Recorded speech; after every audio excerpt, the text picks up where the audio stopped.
First, you must understand that the United States brand of slavery was different from any other system of slavery ever acted out on any people on earth. You need to know that all humans have been enslaved at one time or another. In fact, the very word slave came from a group of European slaves called the Slavs.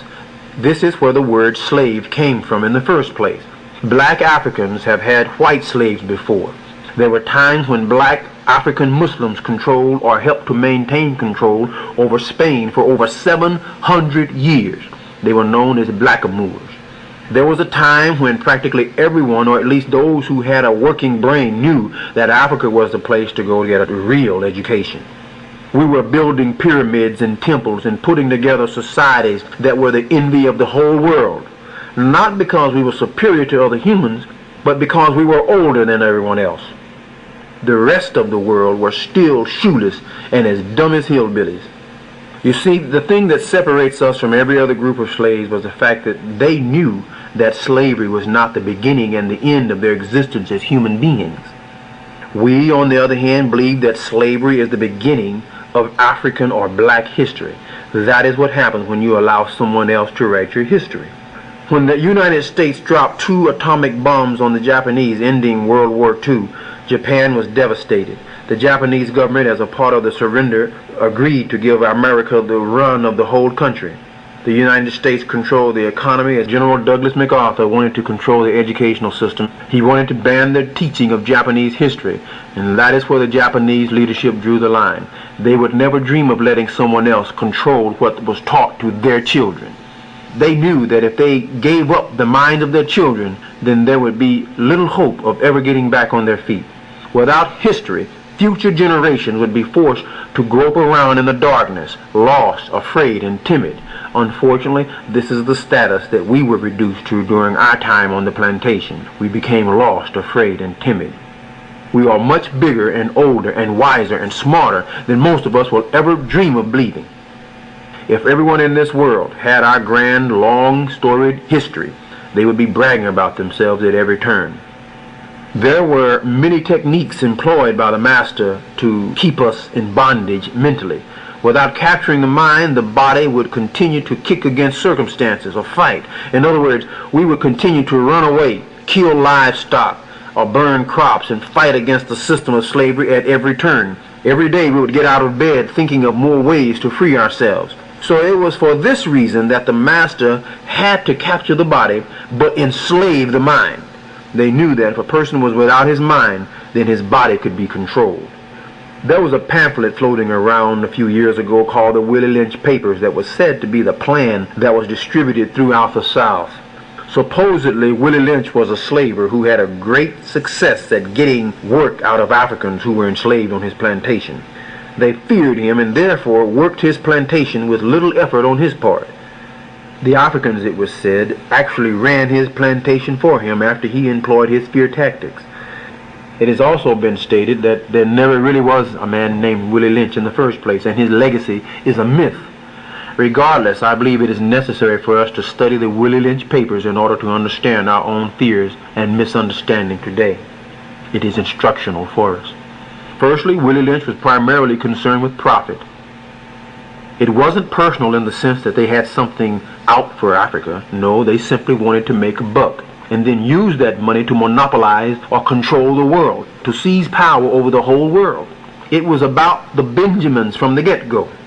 That is why we were brought here in the first place, to increase the master's chance of making more money. If you don't understand that, then you won't ever make sense out of anything else about the plantation. It was about who can make the plantation owners more money. The companies that we work for today are primarily concerned with making money. Priority 1, everything else is secondary, because with money, all other forms of control is made easier. Well, anyway, the last thing that the master wanted to do was to have to destroy or resell one of his prize African bucks. So they devised a way to get the African to work for him and against each other. Willie Lynch came up with a viable way of achieving this goal. He bragged that he could show other plantation owners how to cut down on the cost of doing business and at the same time increase profits.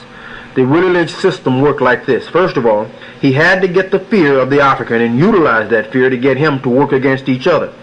The first priority was to change the mindset of all Africans.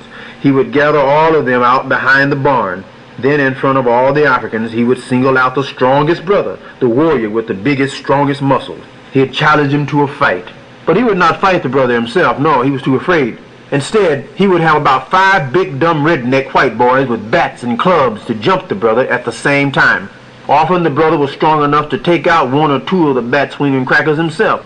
But he would soon be forced to give in to the pain of having his head and just about every other part of his body bashed, as he would eventually fall to the ground in a heap of blood and broken bones. And they would continue to beat him mercilessly. They would beat him nearly to death. There would be blood everywhere.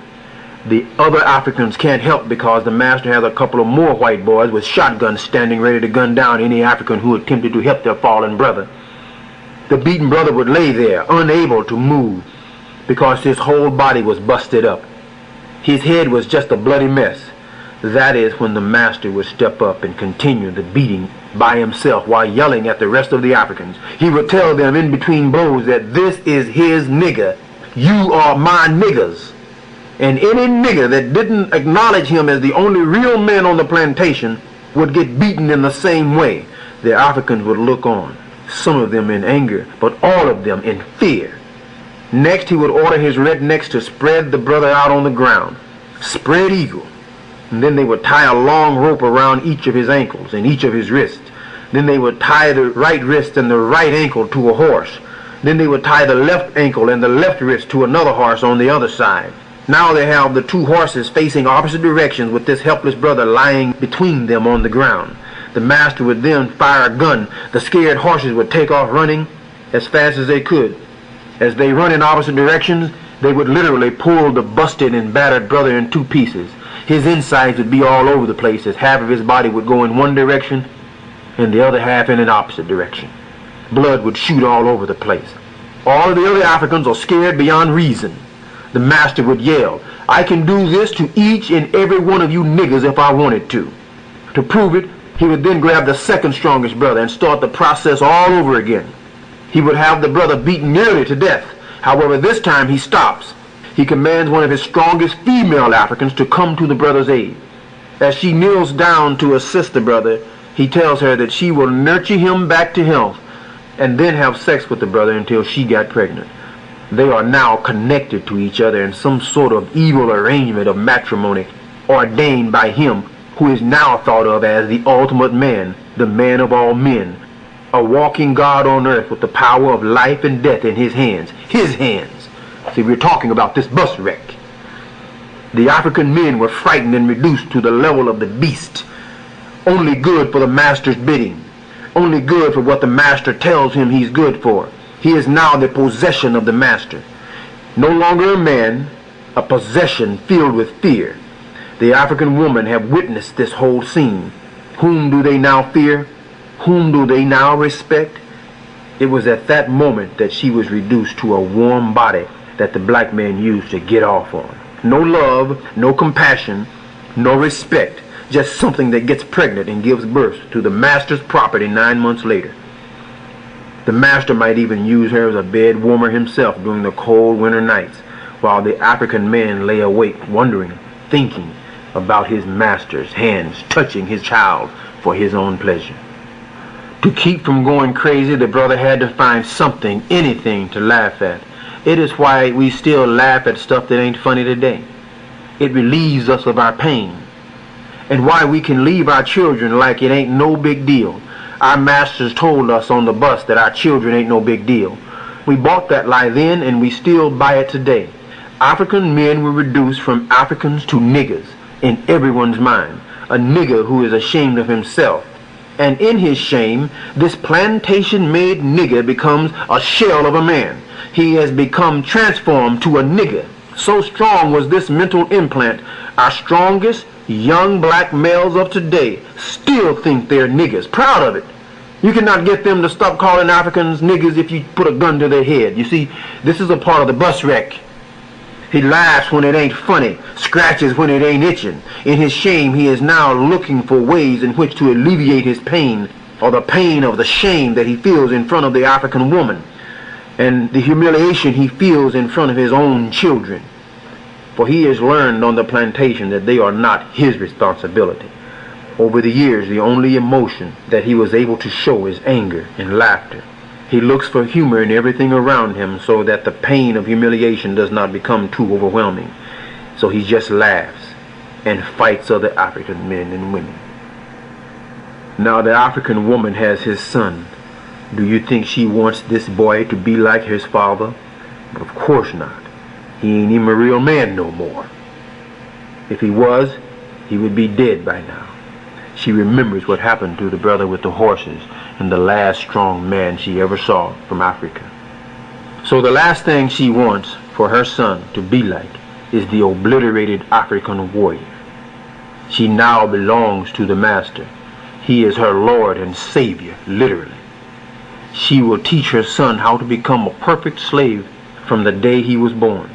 That boy won't ever see his father as a real man either.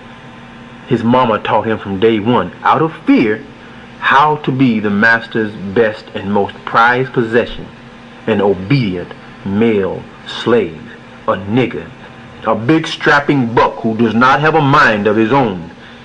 He is strong physically and weak mentally, detached from any semblance of a man. Fear is sewn deep into the genetic imprint of each cell of this young black African body, and in the end he knows only what the master wants him to know. The African woman now becomes the master's most trusted companion, especially the ones who worked cooking and cleaning for him in the big house. She even became a sex object for the master and his filthy buddies. All the while he slobbered on her, he called her his nigger wench.